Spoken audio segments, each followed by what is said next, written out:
நாம் தமிழர் கட்சியினுடைய மீனவர் பாசறை நடத்தும் கண்டன ஆர்ப்பாட்டத்தில் அமர்ந்திருக்கிற அண்ணன் உள்ளிட்ட அனைவருக்கும் என்னுடைய அன்பு வணக்கம். மீனவர்கள் மீன்களை பிடித்து கரைக்கு திரும்பினால் மீன்கள் மீனவர்களுக்கு உணவு, திரும்பாவிட்டால் மீன்களுக்கு மீனவர்களே உணவு என்கிற கவிப்பேரரசு ஐயா வைரமுத்துடைய வரிகளுக்கு இணங்க கடலோடு போராடுகிற மீனவ மக்கள் நித்தம் நித்தம் இலங்கை கடற்படையோடு போராடுகிறார்கள் என்று நாம் ஆர்ப்பாட்டத்தை நிகழ்த்துகிறோம். பேசிய எல்லோரும் சொன்னது மீனவர் பிரச்சனைக்கான ஒரே தீர்வு கச்சத்தீவை மீட்பது. கச்சத்தீவு எப்போது கொடுக்கப்பட்டது, யாரால் கொடுக்கப்பட்டது, கொடுக்கும் போது கக்கத்தில் கை வச்சு கொண்டு யார் படுத்திருந்தா என்று எல்லோரும் விளாவரியாக நாம் பலாலமா பேசுறோம். கொடுத்துட்டோம், கொடுத்ததுதான், கொடுத்தா திருப்பி எடுக்கலாம்.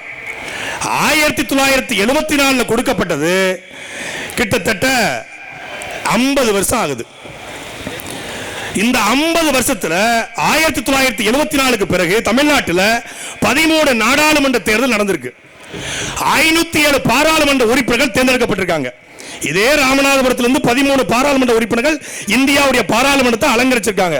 நான் கேட்கிறேன், 507 பாராளுமன்ற உறுப்பினர்கள் 13 பாராளுமன்ற தேர்தலில் புடுங்கி ஜெயிச்சு என்ன பண்ணீங்க? 1974 பிறகு 2024 வரைக்கும் இந்த பாராளுமன்றத்தில் கச்சத்தீவு குறித்து பேசிய ஒரே மகன் தேவர் தந்த தேவர் உறங்கா புலி எங்களுடைய ஐயா மூக்கையா தேவர் மட்டும்தான். இது என்ன உங்கள் அப்பன் வீட்டு சொத்தா நீங்கள் பூதானம் எடுத்து கொடுப்பதற்கு? வடக்கே நிலத்தை கொடுத்தது போல உங்கள் காலுக்கு அடியில் எடுத்து கொடுப்பீர்களா? என் பாட்டன் சேதுபதியுடைய நிலத்தை கொடுப்பதற்கு உங்களுக்கு என்ன உரிமை இருக்கிறது என்று முழங்கிய மூக்கையா தேவருக்கு பிறகு வேற எவனும் ஆம்பளை பாராளுமன்றத்துக்குள்ள போகல. ஆம்பளைன்னா பெண்களை சொல்ல, ஆண்மையுள்ள எவனும் போகல. ஏன்? எந்த ஆண்மை உள்ளவனுக்கும் நம்ம வாக்கு போடல. தம்பி மணிகண்டன் கூட சொன்னாங்க, ஐயா கூட சொன்னாங்க, மீனவர்களுக்காக நாங்கள் பேசியதை விட அண்ணன் சீமான் பேசினாரு. என் மீனவனை தொட்டால் சிங்கள மாணவனை தூக்க வேண்டான்னு பேசிய ஒரே தலைவர் எங்க அண்ணன் சீமான். ஓட்டு போட்டியெல்லாம் திருவொற்றியூர்ல, ஓட்டு போட்டியெல்லாம் கடலூர்ல இல்ல, புறக்கணித்தார்கள். மீண்டும் மீண்டும் நான் ஆட்சிக்கு வந்தால் நெய்தல் படை கட்டுவேன் என்று அறிவித்தார். நெய்தல் படலாம் சீமானால கட்ட முடியுமா? அவர் என்ன பெரிய அதிபரா? மனசுல பெரிய ஜனாதிபதி நினைப்பா? கிண்டல். சிங்க ராணுவம் தலையை சொரியறதுக்கு கையை தூக்குனா கூட நெய்தல் பட சுற்றுமா? எப்படிப்பா சாத்தியம்? அவர் என்ன தனிநாட்டு அதிபரா? நாங்க நெய்தல் படைன்னு சொன்னா சுழுக்குது, நெய்தல் மீட்சி இயக்கம்னு சொன்னா இனிக்குது. உனக்கு வந்தா ரத்தம், எனக்கு வந்தா தக்காளி சட்னி மாமண்டு. நெய்தல் மீட்சி இயக்கம் எங்க அண்ணன் கூட என்ன சொன்னாங்க, தம்பி இந்த நெய்தல் மீட்சி இயக்கம் யார்கிட்ட மீட்க போறாங்க? யாரா கொடுத்தது? அவங்க தான் கொடுத்தது. எதை மீட்க போறாங்க? பவள பாறைகளை, கடல் இருக்கக்கூடிய கடல் சால் உயிரினங்களை. ஏண்டா 800க்கு மேல மீனவன் செத்துருக்கா, அது உங்க கண்ணுக்கு தெரியல. வடிவேல் ஒரு படத்துல சொல்வாரு, ஏண்டாங்க மாடு செத்துக்கு உங்க கண்ணுக்கு தெரியல, ஆடு செத்துக்கு உங்க கண்ணுக்கு தெரியல, மீன் செத்துக்கு உங்க கண்ணுக்கு தெரியல, இத்தனோண்டு ஈ செத்துக்கு உங்க கண்ணுக்கு தெரியலடா.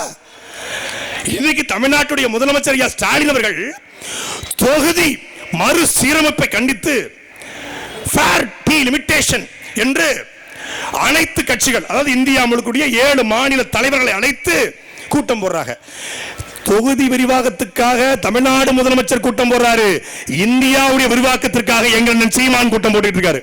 இந்திய விரிவாக்கம் என்றால் கச்சத்தீவை மீட்டு இந்தியாவுடைய இணைக்கிற இந்திய விரிவாக்கத்திற்காக, இந்தியாவின் எல்லை விரிவாக்கத்துக்கான கூட்டம் இது. நீ பெரியாளா, நாங்க பெரியாளா?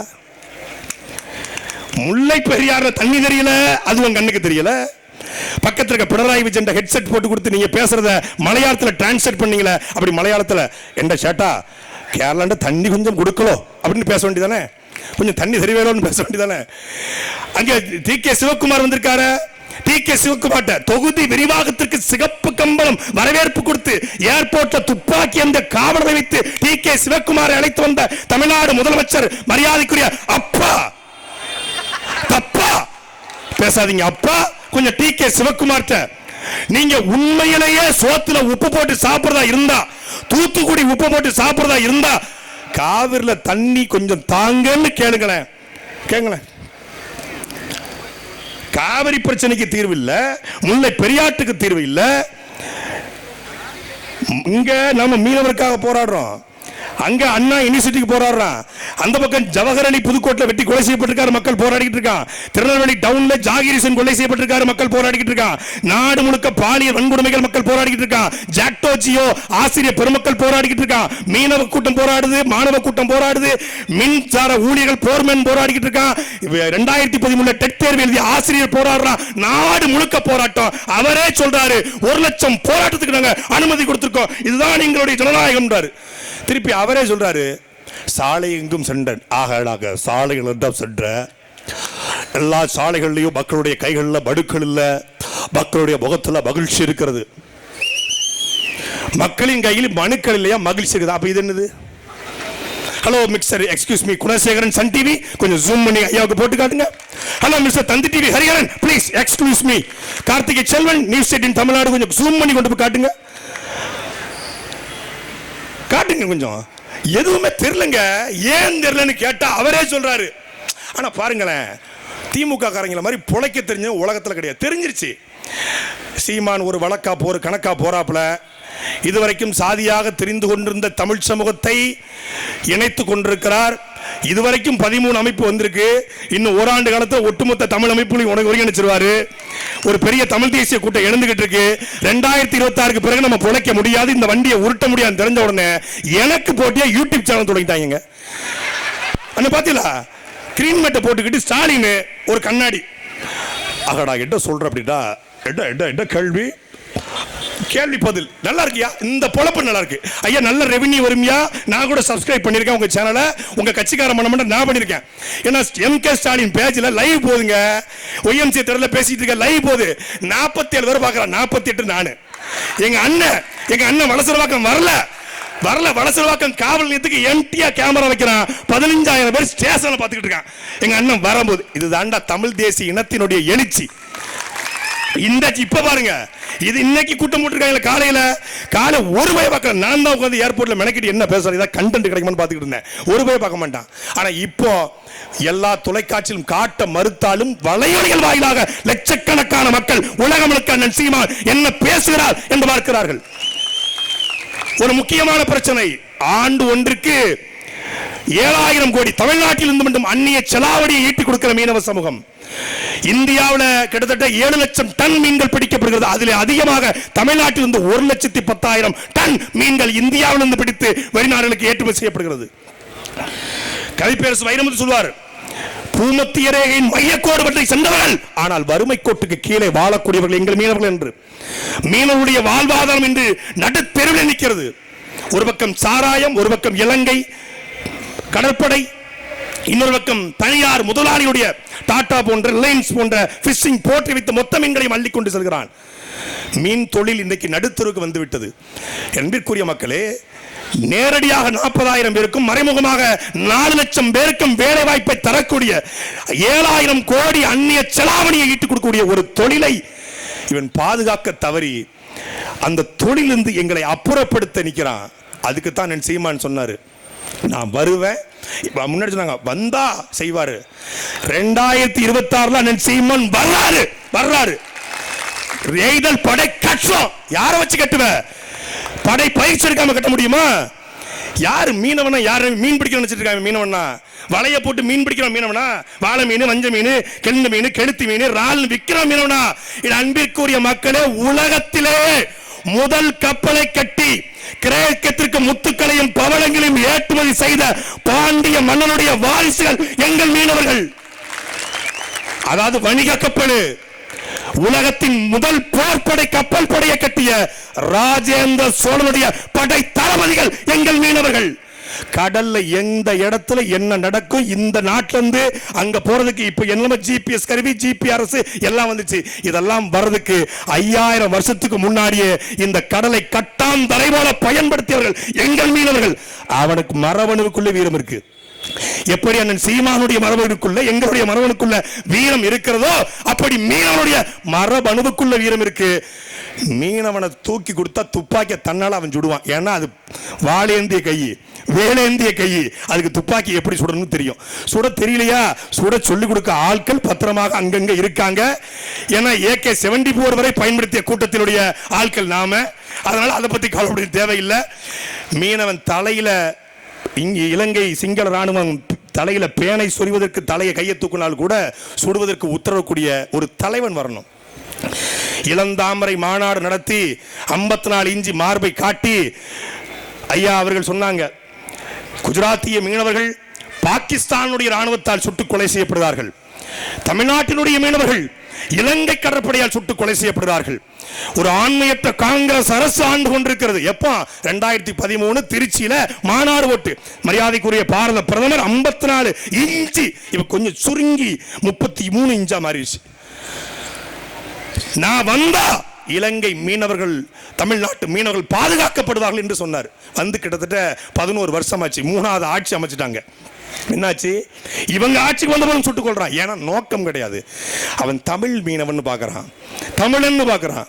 இந்திய மீனவனாக எழுதுவதும் கிடையாது, கருதுவதும் கிடையாது. அப்ப அதுக்கு யார் தேவை? ஒரு தமிழன் தேவை. உணர்வோடு ரத்தத்தோடு கலந்த ஒரு தமிழன். அண்ணன் அலங்காரம் சொன்னாங்கல்ல, அண்ணன் சீமான் வந்து பேசுறதை பார்த்துட்டு இது குடும்பம் அப்படின்னு.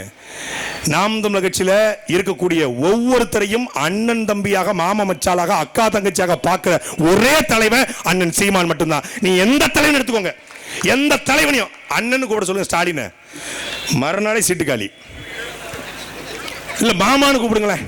இப்ப அண்ணனு கூப்பிட அப்பான்னு கூப்பிட அவரு ஒரு வீடியோ ஒரு மீம் கூட போட்டிருந்தாங்க. நான் அப்பான்னு கூப்பிட சொன்னது தப்பா போச்சு, அப்பா எப்பப்பா சொத்தை பிரிச்சு தருவேன்னு கேட்கறாங்க. எந்த அப்பன் பிள்ளைகளை குடிக்க வைப்பான்? 1000 கோடி ரூபாய் டாஸ்மாக்ல ஊழலுங்க. எதற்குமே வழக்கு தொடுக்காத இந்த தமிழ்நாடு அரசு அவசரமா உயர்நீதிமன்றத்தில் வழக்கு போடுது. நான் கூட ஊழலே பண்ணலன்னு சொல்லி வழக்கு போட போறேன்னு பார்த்தா எதுக்கு நம்ம வழக்கு? அமலாக்கத்துறை சோதனைக்கு வரக்கூடாது நாங்க சொல்லல, சொல்லிட்டு வாங்கன்னு தான் சொல்றோம். கவனிச்சீங்களா? அமலாக்கத்துறை சோதனைக்கு வரக்கூடாது நாங்க சொன்னோம், சொல்லிட்டு வாங்க. ஏன்? அப்பதானே ஒளிச்சு வைக்க முடியும். ஏன்னா சோதனைக்கு வரவன் எப்ப சொல்லிட்டு வருவான்? கொஞ்சம் சொல்லிட்டு வந்தா பதறாம இருக்கும்லாங்க. பதறதுல இப்ப எங்களுக்கு 1000 கோடி வெளியே தெரிஞ்சு ஊழல், வெளியே தெரியாம 1 லட்சம் கோடி ஊழல். எங்க மண்ணில் ஊழல் பண்ணு, மலையில ஊழல் பண்ணு, கல்லுல ஊழல் பண்ணு, ரேஷன்ல ஊழல் பண்ணு, ஏன் இந்த டாஸ்மாக்ல கூட ஊழல் பண்ணு. கேடுகட்ட கேவலப்பட்ட ஓங்கோல் கூட்டம் கக்கூஸ்ல ஊழல் பண்ணிருக்கு. கக்கூஸ்ல திமுக கரகாட்டி கட்டிக்கிட்டு எப்படா கருப்பு சோப்பு கார்ல கொடிய போட்டுக்கிட்டு கருணாநிதி படத்தை ஸ்டாலின் படத்தை வச்சு வெக்கம் இல்லாம எப்படா திரிய? ராம்நாட்ல எப்படி திரிய?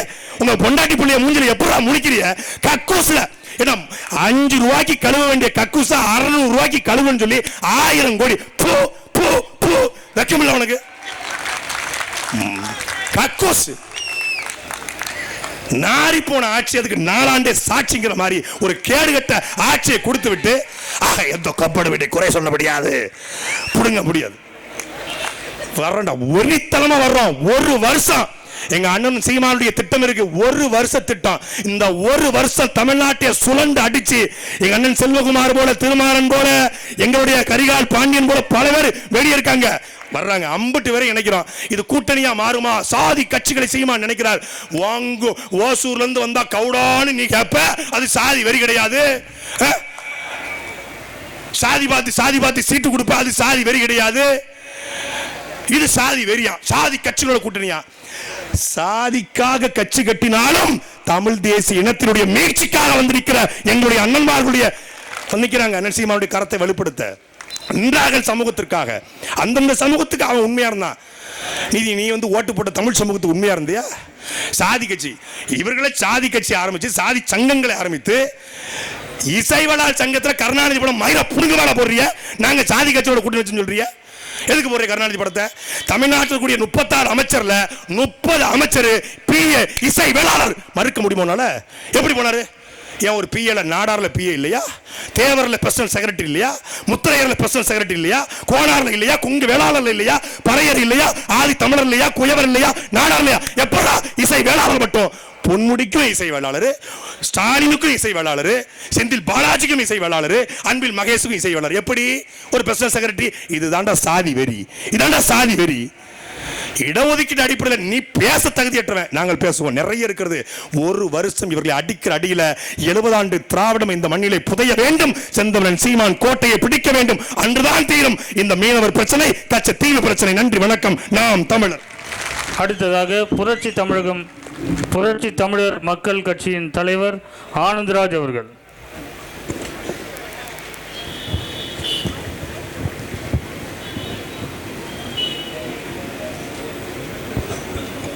சுருக்கமா